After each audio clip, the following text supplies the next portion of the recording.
कहानी है रामपुर गांव की, जहां के मर्द महिलाओं को हमेशा नीचा दिखाने की कोशिश में रहते। अरे अभी तक खाना नहीं आया, क्या मुझे एक और शादी करने की जरूरत है? नहीं जी नहीं, ऐसा मत करना, वरना मैं कहाँ जाऊंगी। खाना लेकर मैं अभी आई जी। गांव की पंचायत में भी फैसले हमेशा औरतों के खिलाफ ही रहते। मैं जो फैसला सुनाता हूँ वो भगवान की आज्ञा होती है। इस लड़के ने अपने मन से शादी करके अच्छा नहीं किया। लड़के को घर भेज दो और इसकी शादी इसकी जाति की किसी लड़के से करवा दो।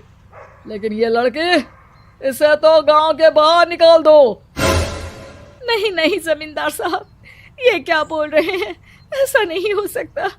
मेरी बेटी मासूम है, इसे अच्छे बुरे की समझ नहीं है।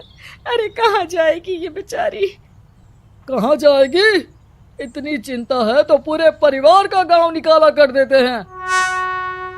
बेचारे पूरे बसे बसाए परिवार को गांव छोड़ना पड़ता है। चाहे जो हो, अगर बेटियों को कंट्रोल नहीं कर सकते तो गांव में रहने का कोई मतलब नहीं है। यहाँ औरतों को दब कर रहना होगा। कोई भी अपने हिसाब से कुछ नहीं कर सकता, सब ईश्वर की मर्जी से ही होगा। तभी गांव का एक आदमी दौड़ा दौड़ा आता है। सरपंच साहब, जमींदार साहब, वो कालिया है ना, उसकी बेटी पढ़ने के लिए शहर जा रही है। अच्छा, ये कब हो गया? और कालिया की हिम्मत कैसे हो गई ऐसा करने की? लेकर आओ उसे और उसकी बेटी को। बस फिर क्या था, हाजिर हो जाते हैं कालिया और उसकी बेटी सरपंच के सामने। अरे कालिया, ये क्या सुनने में आ रहा है? बेटी को इंजीनियर बना रहा है तू? और ये बता, गांव में तो स्कूल नहीं है, फिर कहां से इतनी क्लास पास कर गई तेरी बेटी? राधा, जो कि कालिया की बेटी है, उसे लगता है कि सरपंच उसकी तारीफ कर रहे हैं। सरपंच जी, मैंने ऑनलाइन पढ़ाई की है, डिस्टेंस लर्निंग से। सभी में मैंने अच्छे नंबर पाए हैं, जिसे देखते हुए शहर की इंजीनियरिंग कॉलेज में मुझे स्कॉलरशिप मिली है। वाह जी वाह, क्या होती है ये? पहले तो ये बताओ, फिर आगे की बात करते हैं। पूरा गांव राधा की बात सुन रहा था और राधा बोलती जा रही थी। तो ऐसे मैं फ्री में एक अच्छी शिक्षा लेकर गांव में जो कुछ परेशानियां हैं, जैसे बिजली, पानी और इंटरनेट जैसी समस्याओं के लिए काम करूंगी। मैं गांव को शहर से जोड़ने के लिए पुल का निर्माण करवाने का प्रस्ताव रखूंगी। मुझे पूरी उम्मीद है कि जल्द ही हमारा गांव भी तरक्की की राह पर चल पड़ेगा। राधा की बात सुनकर सारे गांव वाले ताली बजाने लगते हैं। सरपंच को समझ नहीं आता कि वो क्या करे।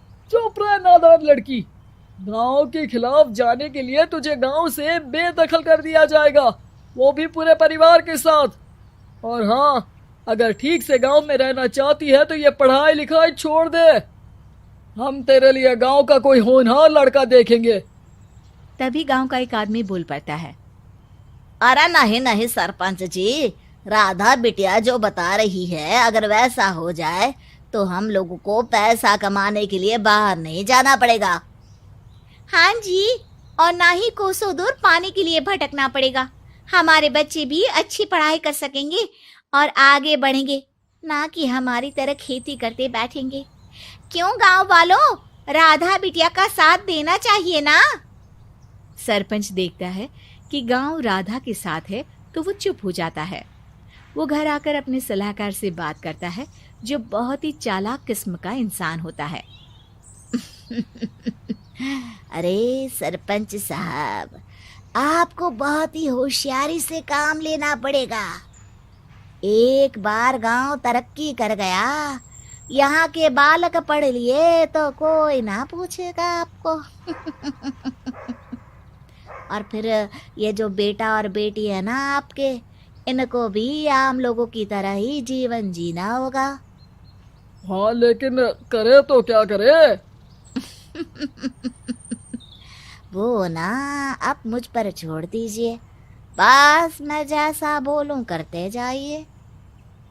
अगले रोज सुबह जब गांव वाले सोकर उठते हैं तो राधा के घर के बाहर और साथ ही वो लोग जिन्होंने राधा का सपोर्ट किया था, उनके घर के आगे लाल रंग से कल आऊंगी लिखा होता है। कल आऊंगी, यह क्या होता है?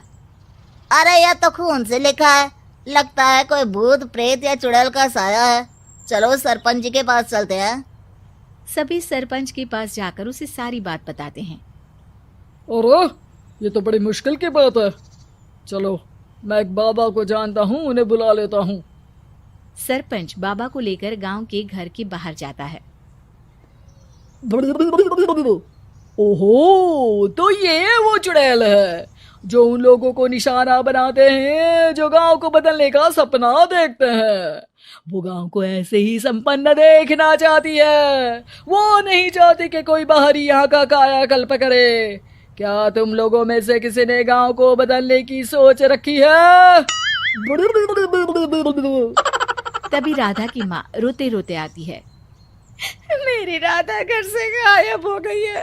अरे कोई तो बचाओ, मेरी बच्ची कहाँ गई?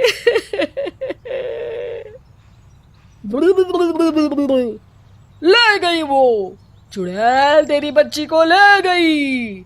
अब वो उसे श्रापित करके छोड़ेगी, उस पर चुड़ैल का साया हो जाएगा। तभी बुरी सी हालत में राधा भी वहां आ जाती है। उसके बाल चुड़ैल की तरह फैले होते हैं और कपड़ों में खून लगा होता है। सभी राधा को देखकर डर जाते हैं। माँ, पता नहीं मुझे कौन उठा कर ले गया था। अरे दूर दूर हो जा चुड़ैल, अब हम लोग इस गांव में नहीं रुकेंगे। अरे कैसे बातें कर रहे हैं आप?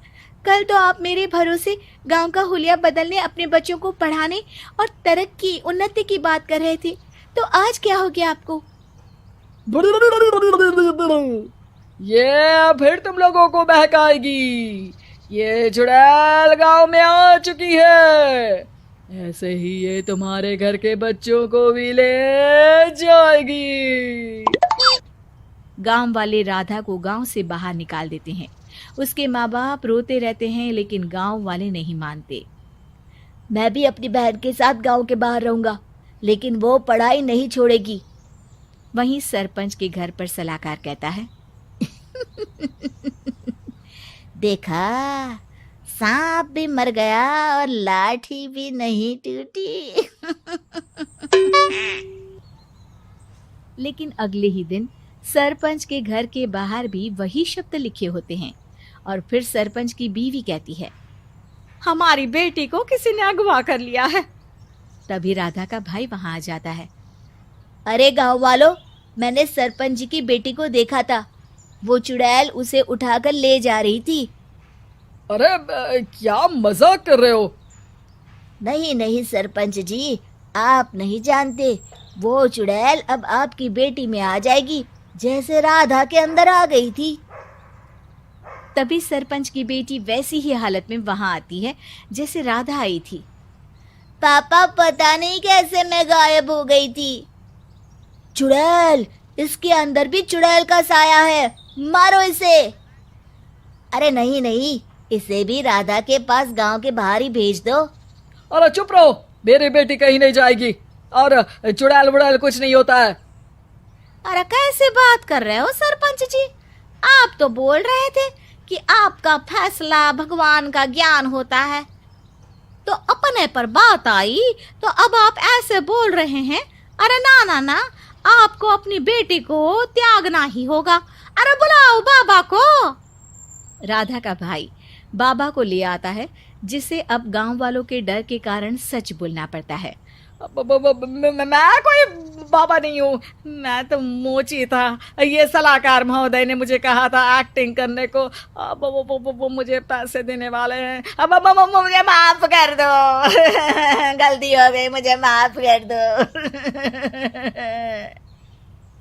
तभी वहां राधा आ जाती है। देखा सरपंच जी, जब गांव के बच्चे साक्षर होंगे तो आप जैसे लोगों की चालाकी नहीं चलेगी। उम्मीद है कि आपको हमारी ये कहानी पसंद आई होगी। कृपया हमारे चैनल को सब्सक्राइब करें और सभी अपडेट्स के लिए बेल आइकन जरूर क्लिक करें। और हाँ, वीडियो लाइक और शेयर करना मत भूलिएगा। Bye bye.